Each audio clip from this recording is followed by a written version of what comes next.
पानी पूरी खा लो भैया, पानी पूरी, एक नंबर पानी पूरी। एक बार खाओगे बार बार आओगे। अरे भैया ज़रा एक प्लेट पानी पूरी लगा दो। हाँ हाँ भाई जी, अभी लगा देता हूँ।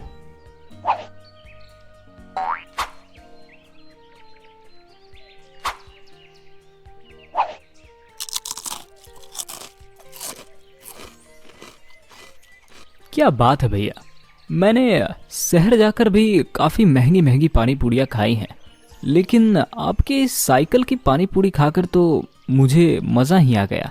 क्या बात है, आखिर आप इसमें ऐसा क्या मिलाते हो? अरे भाई जी, ये गरीब आखिरकार इसमें क्या मिलाएगा। बस आप जैसे लोगों की प्यार भरी बातें सुनकर ही मेरे हाथों में जादू आ जाता है और मैं ऐसे पानी पूड़ियाँ बना लेता हूँ। चुन्नू की पानी पूड़ी पूरे गांव में बहुत ही फेमस थी। उसकी पानी पूड़ी गांव के लोग बहुत ही चाव से खाते थे। उसका पानी पूड़ी खाने के लिए उसके साइकिल के पास बहुत ही भीड़ लगी रहती थी। एक दिन की बात है, चुन्नू अपने घर में अपनी पानी पूड़ी के लिए पानी बना रहा था। तभी उसकी पत्नी आती है। सुनिए जी, कल का पानी बचा हुआ है, आप उस पानी को इसमें मिला दीजिए।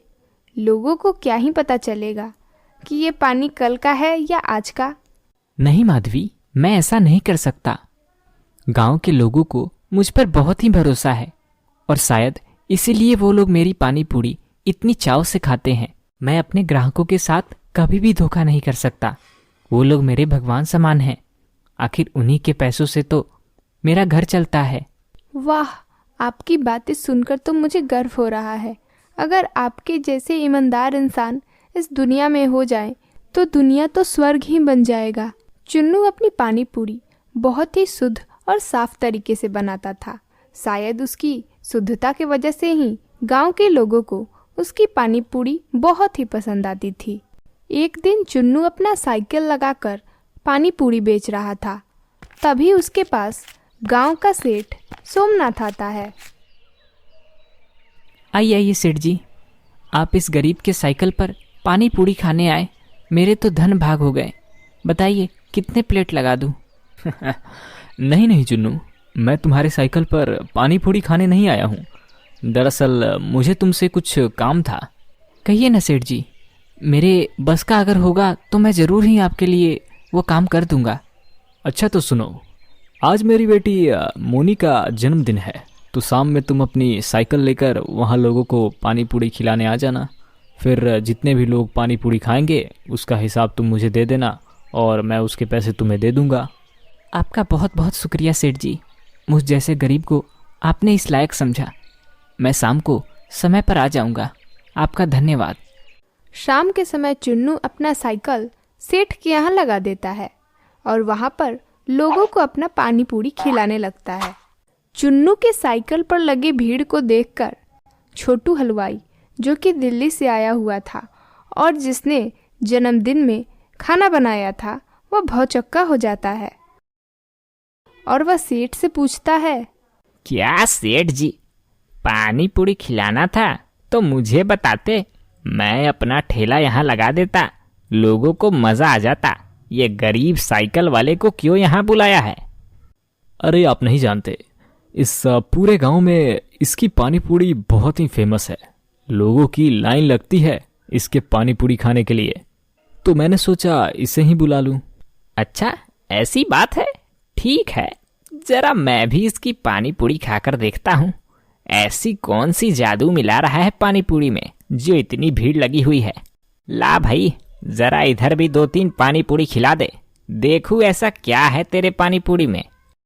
फिर चुन्नू उस छोटू हलवाई को पानी पूड़ी खिलाता है। पानी पूड़ी खाकर छोटू हलवाई तो भौचक्का ही रह जाता है।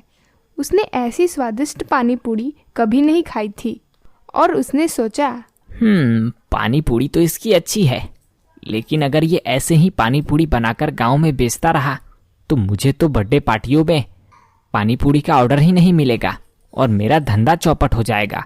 मैं भी दिल्ली का हूँ, बताऊंगा तुम्हें बेटा। अगले दिन छोटू हलवाई अपना खुरापाती दिमाग चलाता है और जहाँ पर चुन्नू अपना पानी पूड़ी का साइकिल लगाता था, वहीं पर छोटू हलवाई एक पानी पूड़ी का ठेला लगा देता है। जिस पर लिखा होता है दिल्ली का पानी पूरी वाला और इनाम 500 रुपया। आओ आओ भाइयों और बहनों, शहर के मशहूर हलवाई छोटू हलवाई की पानी पूरी खाओ और 50 की प्लेट खरीदकर 500 रुपये इनाम पाओ। आओ आओ। उसकी आवाज़ सुनकर चुन्नू के साइकिल पर खड़े कई लोग छोटू हलवाई की ओर आकर्षित हो जाते हैं। क्यों भाई, 50 रुपए की प्लेट पर 500 रुपये इनाम दे रहे हो? वाह।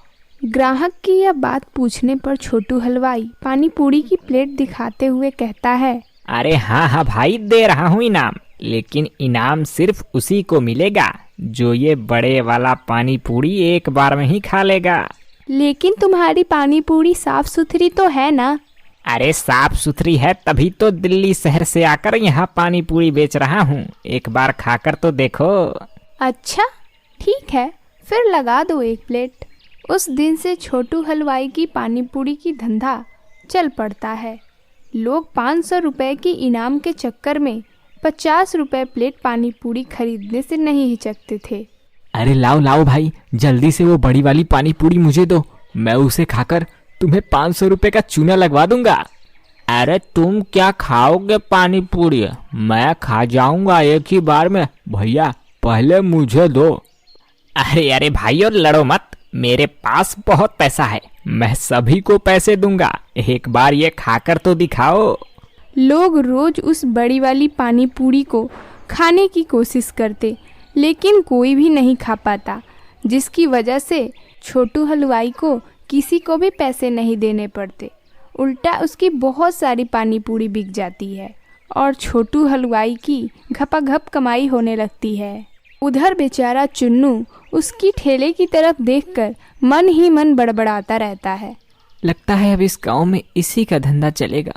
मैं इतनी सस्ती पानी पूरियाँ बेचता हूँ और शुद्धता का भी कितना ख्याल रखता हूँ, फिर भी लोग अब मेरे पानी पूरी की तरफ देख भी नहीं रहे।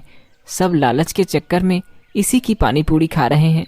चुन्नू को दिन भर मक्खियाँ मारते हुए देखकर छोटू हलवाई बहुत ही खुश होता है और घमंड में चूर होकर उसकी तरफ हंसते हुए उसका मन जलाता रहता है। क्यों भाई, तुम तो बड़े ही स्वादिष्ट पानी पूरी बनाते थे, क्या हुआ अब कोई नहीं आ रहा तुम्हारे साइकिल पर? हाँ भाई, लगता है लोगों को अब पानी पूरी के स्वाद से ज़्यादा लालच का स्वाद पसंद आ गया है। हाँ हाँ भाई, अब तुम कोई और धंधा करो इसी साइकिल पर, क्योंकि अब ये धंधा तुम्हारा नहीं चलने वाला। शाम तक चुन्नू की एक प्लेट भी पानी पूरी नहीं बिकती और वह उदास होकर अपना साइकिल लेकर घर चला जाता है। क्या हुआ जी, बड़े ही उदास दिख रहे हो, क्या बात है? अब मैं पानी पूरी नहीं बेचूंगा माधवी, क्योंकि अब मेरी पानी पूरी कोई नहीं खाना चाहता। सब उस छोटू हलवाई की महंगी पानी पूरी लालच के चक्कर में खाने का चाह रहे हैं। देखो ना, सारी पानी पूरी वैसे ही रह गई, आज एक प्लेट भी पानी पूरी नहीं बिकी। चुन्नू को ऐसे परेशान देखकर उसकी पत्नी उसे समझाती है, आप चिंता मत कीजिए, आपकी ईमानदारी के आगे उस चालाक और बेईमान छोटू हलवाई ज़्यादा दिन तक नहीं टिक पाएगा। लोग कुछ ही दिनों में ऊब जाएंगे और सब आपकी ही पानी पूरी खाना शुरू कर देंगे, आप चिंता मत करिए। पत्नी के समझाने के बाद चुन्नू पानी पूरी बेचता रहता है और उधर छोटू हलवाई इनाम का बहाना देकर लोगों को ज़्यादा दिनों तक बेवकूफ़ नहीं बना पाता। और एक दिन विजय नाम का एक आदमी छोटू हलवाई के पानी पूरी के ठेले के पास आता है। अरे भाई, मैंने सुना है कि तुम एक बड़ी सी पानी पूरी खिला रहे हो और खाने पर लोगों को 500 रुपये इनाम दे रहे हो। हाँ भाई, इनाम तो देता हूँ, लेकिन आज तक कोई वह पानी पूरी खा ही नहीं पाया, तो किसी को मिला ही नहीं। अगर कोई खा लेगा तो दे दूंगा। और अगर कोई एक पानी पूरी के बजाय एक से ज़्यादा पानी पूरी खा ले तब क्या दोगे? ये सुनकर नत्थू हलवाई मन ही मन मुस्कुराने लगता है और यह सोचता है कि उससे तो खाया वाया जाएगा नहीं, वह बस ऐसे ही बोल रहा है। इसलिए वह घमंड में आकर उससे बोलता है, तुम जितनी भी पानी पूरी खाओगे उसके बदले मैं हर एक पानी पूरी पर तुम्हें 500 रुपये दूंगा, लेकिन अगर तुम नहीं खा पाए तो तुम्हें मुझे 2000 रुपये देने होंगे। बोलो मंजूर है? हाँ भाई, मंजूर है मुझे, लाओ पानी पूरी खिलाओ। उसके यह कहने पर छोटू हलवाई उसे बड़ा वाला पानी पूरी देता है और विजय अपना चौड़ा मुंह खोलकर उसे गप से खा जाता है। यह देखकर छोटू हलवाई के तो पैरों तले जमीन खिसक जाता है और वह सोचने लगता है, अरे भाई, किस सोच में पड़ गए, लाओ और दो। हाँ हाँ, दे रहा हूँ। ये कहकर छोटू हलवाई उसे एक एक करके बड़ी वाली पानी पूरी देता जाता है और वह आदमी उसे गपागप खाता जाता है। ऐसे ही करते करते वह आदमी 50 पानी पूरी खा जाता है और छोटू हलवाई के हाथ कांपने लगते हैं। अरे भाई रुक जाओ, तुम तो मुझे बर्बाद ही कर दोगे। कितना खा रहे हो, अब है भी नहीं। ठीक है, तो लाओ मेरे 25,000 रुपए और वादा करो कि इसके बाद तुम ग्राहकों को ऐसे बेवकूफ नहीं बनाओगे। अरे बेवकूफ बनाना तो दूर, अब तो मैं पानी पूरी और हलवाई गिरी ही छोड़ दूंगा। मैं जिंदगी में कभी अब चूल्हा नहीं जलाऊंगा मेरे भाई। छोटू हलवाई को उस आदमी को 25,000 रुपये देने पड़ते हैं और छोटू हलवाई उस गांव को छोड़कर भाग जाता है और वापस से चुन्नू का साइकिल का पानी पूरी चलने लगता है।